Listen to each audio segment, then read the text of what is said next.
Selamat datang dan terima kasih sudah mampir di video ini. Kali ini saya akan membahas satu lagi kasus pembunuhan yang terjadi di Kabupaten Gunung Kidul, Kota Surabaya pada tahun 2007. Tapi sebelum lanjut ke pembahasan, jangan lupa untuk subscribe karena subscribe itu gratis, like videonya, dan aktifkan tombol notifikasinya agar kalian tidak ketinggalan video-video terbaru yang saya bagikan, serta coretkan komentar positif kalian agar kita bisa berbagi pendapat. Tanpa banyak kata-kata lagi, siapkan jiwa, mental, serta batin kalian, dan mari kita buka arsipnya.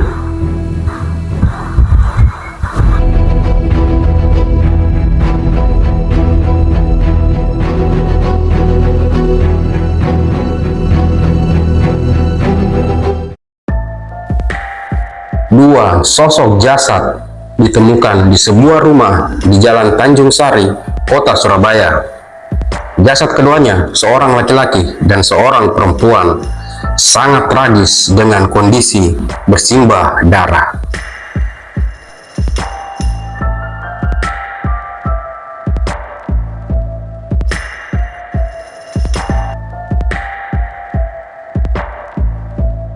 Dan kali ini saya akan membahas kasusnya.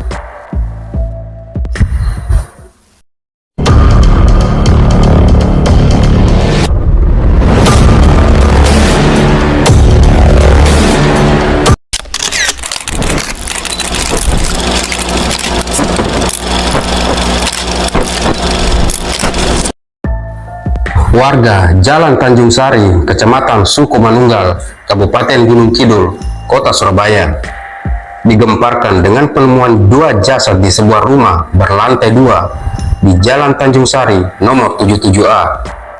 Ibu korban yang kebetulan naik ke lantai 2 rumahnya terkejut saat melihat anaknya telah tewas bersimbah darah pada hari Jumat, tanggal 9 Februari tahun 2007, sekitar pukul 1 siang, dan langsung melaporkan ke pihak kepolisian. Setelah menerima laporan, polisi pun langsung menuju ke lokasi kejadian dan melakukan olah tempat kejadian perkara atau TKP. Saat ditemukan, kondisi kedua jasad korban sangat tragis, bersimbah darah dengan leher yang hampir putus.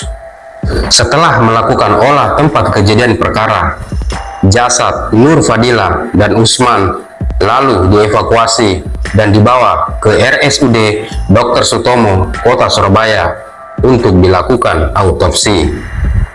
Dari keterangan pihak kepolisian, hasil autopsi kedua jasad korban ditemukan 2 luka tebasan akibat benda tajam di masing-masing leher para korban yang hampir putus. Polisi pun lalu mendalami kasus pembunuhan ini dan melakukan penyelidikan mendalam. Lalu, siapakah pelaku yang dengan sadis melakukan pembunuhan terhadap kedua korban?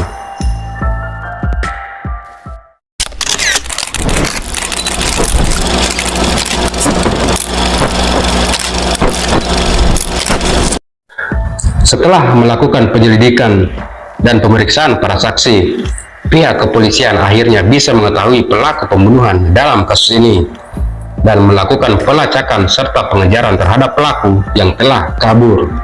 Tak butuh waktu lama, kurang dari 12 jam, keberadaan pelaku akhirnya dapat diketahui lokasi persembunyiannya di rumah salah satu keluarganya di Kelurahan Banjar Sugihan, Kecamatan Tandes, Kota Surabaya, dan diamankan tanpa ada perlawanan.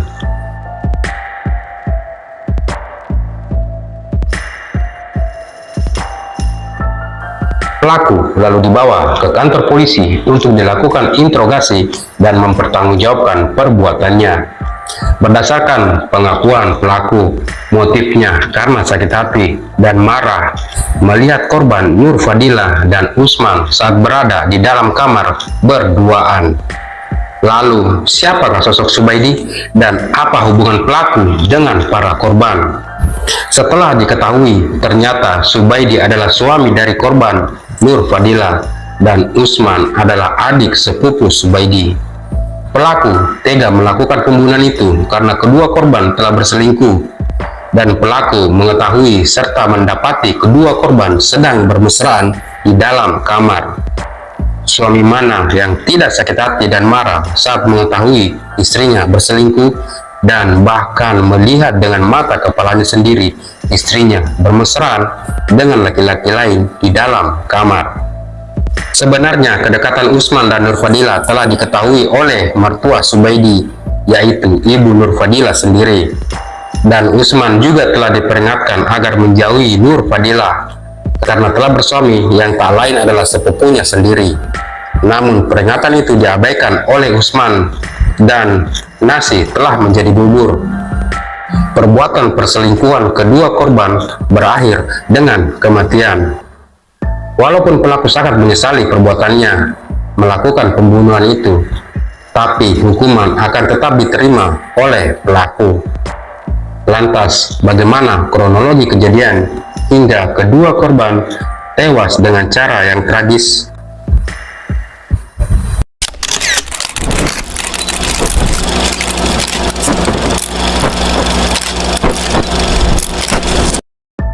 Peristiwa ini berawal pada hari Jumat, tanggal 9 Februari tahun 2007. Saat pelaku baru saja pulang dari bekerja di Pasar Loak, Dupak Rukun, Kecamatan Asemrowo, Kota Surabaya, berniat untuk mandi karena akan menunaikan sholat Jumat.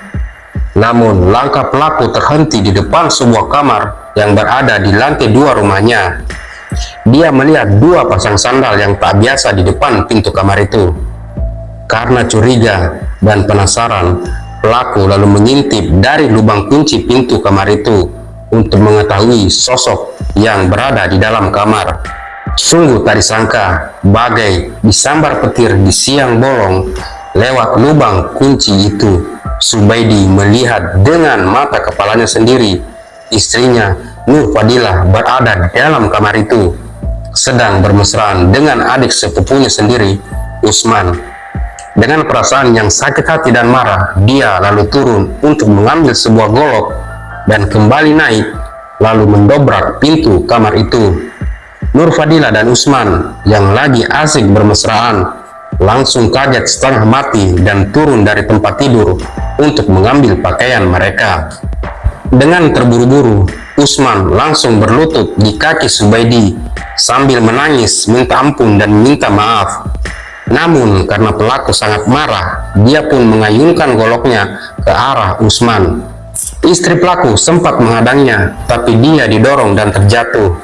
Pelaku pun melanjutkan mengayunkan goloknya ke arah Usman yang masih menangis minta ampun dan menebas leher Usman hingga terkapar bersimbah darah dengan kondisi leher yang hampir putus. Tak berhenti sampai di situ. Aksi keji pelaku berlanjut kepada istrinya. Pelaku yang masih dikuasai amarah tanpa pikir panjang juga langsung menebas istrinya hingga bersimbah darah. Setelah menghabisi istri dan adik sepupunya, pelaku lalu melarikan diri ke rumah keluarganya dan kedua korban meregang nyawa karena kehabisan darah.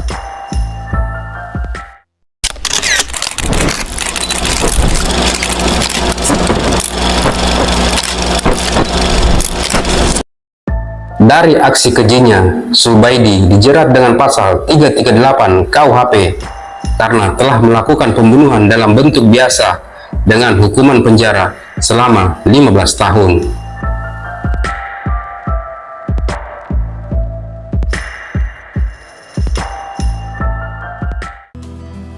Perselingkuhan merupakan perbuatan atau aktivitas yang tidak jujur dan menyeleweng terhadap pasangannya, baik seorang pacar, suami terhadap istri, atau istri terhadap suami.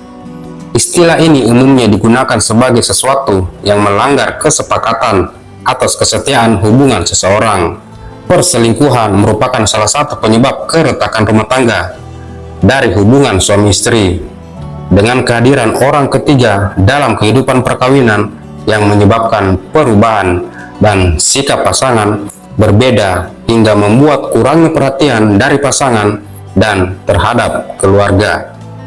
Lalu muncul pertanyaan, Mengapa pasangan memilih untuk selingkuh? Ada beberapa faktor yang mendorong seseorang melakukan perselingkuhan. Yang pertama, kemarahan atau balas dendam. Orang terkadang berselingkuh karena marah atau ingin membalas dendam. Biasanya saat mengetahui pasangannya selingkuh, seseorang itu ingin membuat pasangannya juga mengalami emosi yang sama agar mereka bisa memahami rasa sakitnya. Hal lainnya juga bisa terjadi karena pasangan tidak memahami kebutuhan pasangannya. Kemarahan pada pasangan yang jarang berada di dekatnya. Kemarahan ketika pasangan tidak memiliki banyak hal untuk diberikan secara fisik atau emosional. Kemarahan atau frustasi setelah bertengkar. Yang kedua, tidak lagi merasakan cinta yang romantis. Perasaan euforia dan kegembiraan yang biasanya terjadi saat jatuh cinta pada seseorang umumnya tidak berlangsung selamanya. Intensitas perasaan ini biasanya memudar seiring berjalannya waktu, dan bertahan dalam sebuah hubungan tanpa cinta yang romantis dapat menimbulkan keinginan untuk merasakan cinta yang lain dan bisa memotivasi perselingkuhan. Yang ketiga, situasi dan peluang. Memiliki kesempatan untuk berselingkuh bisa menjadi faktor yang meningkatkan potensi terjadinya perselingkuhan. Tetapi ingat, tidak berarti setiap individu yang memiliki kesempatan akan benar-benar berselingkuh. Faktor-faktor seperti jarak dalam hubungan atau LDR, perasaan terhadap penampilan diri, dan interaksi dengan rekan kerja juga bisa mempengaruhi kemungkinan terjadinya perselingkuhan. Yang keempat, masalah komitmen. Beberapa orang mungkin memiliki harapan berbeda dengan komitmen dalam hubungan yang dapat mempengaruhi perilaku mereka. Ketakutan akan keterikatan atau keterbatasan dapat mendorong mereka mencari kepuasan atau keintiman di luar hubungan sebagai cara untuk menjaga jarak. Kurangnya minat dalam berkomitmen dalam jangka waktu panjang membuat seseorang memilih untuk berselingkuh karena mereka menginginkan hubungan yang lebih santai tanpa banyak aturan. Dan yang kelima, kebutuhan yang tidak terpenuhi dalam suatu hubungan dapat menjadi faktor pendorong terjadinya perselingkuhan. Kebutuhan akan keintiman emosional, hasrat seksual, dan sosial adalah aspek penting dalam hubungan yang sehat. Jika kebutuhan ini tidak terpenuhi, seseorang mungkin merasa tidak puas atau bahkan frustasi yang pada akhirnya memilih mencari kepuasan di luar hubungan. Dalam syariat Islam, selingkuh adalah perbuatan yang sangat dilarang dan bahkan diharamkan, dan hukuman bagi orang yang berselingkuh hingga melakukan zina akan dihukum rajam dengan cara badannya ditanam dengan posisi berdiri hingga batas dadanya, lalu dilempari batu sebagai penebus dosa-dosanya. Lalu, apakah perselingkuhan itu bisa dijerat dengan hukum pidana negara?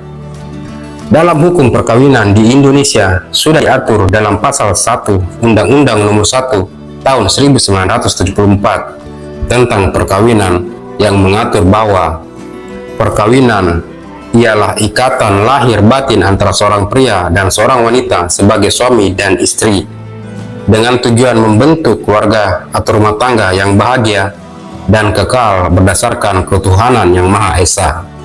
Suami atau istri yang terbukti melakukan perselingkuhan jika dilaporkan dapat dijerat dengan pasal 284 KUHP dengan ancaman pidana penjara selama 9 bulan atau pasal 441 KUHP dengan pidana penjara selama 1 tahun.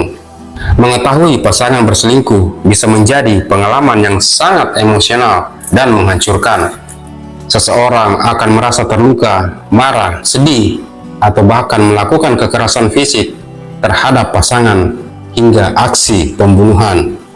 Seperti dalam kasus yang baru saja saya bahas ini, karena sakit hati dan marah yang tak terbendung, dari seorang suami hingga akhirnya melakukan tindak kriminal pembunuhan terhadap istrinya sendiri dan pasangan selingkuhan istrinya. Maka dari itu, renungkanlah dan pikirkan konsekuensi jangka panjang dari perselingkuhan. Hindari sosok yang membuat kalian merasa tertarik, dan temukan orang yang dapat diajak berdiskusi dan memahami alasan kamu tergoda untuk berselingkuh. Luangkan waktu sendiri atau berikan pasangan kalian ruang untuk menyendiri, menjernihkan pikirannya. Juga terbuka dan jujurlah dengan pasangan.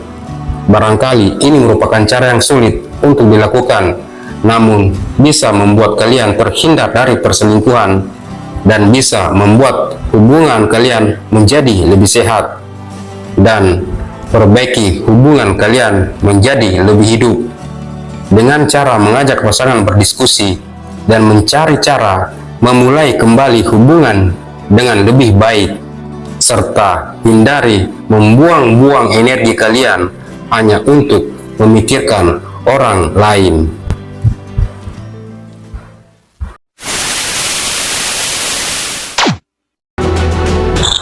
Itulah salah satu arsip yang telah kita bahas kali ini. Semoga kalian meresapi kisahnya, mengambil hal positif dari kejadian itu. Tetap berhati-hati, tetap waspada, jaga diri kalian dan cermat dalam memilih. Karena tindak kejahatan tidak mengenal siapa kalian dan kapan akan terjadi. Terima kasih telah menonton video ini dan nantikan kisah-kisah nyata kriminal lainnya di Kriminal Arsip selanjutnya.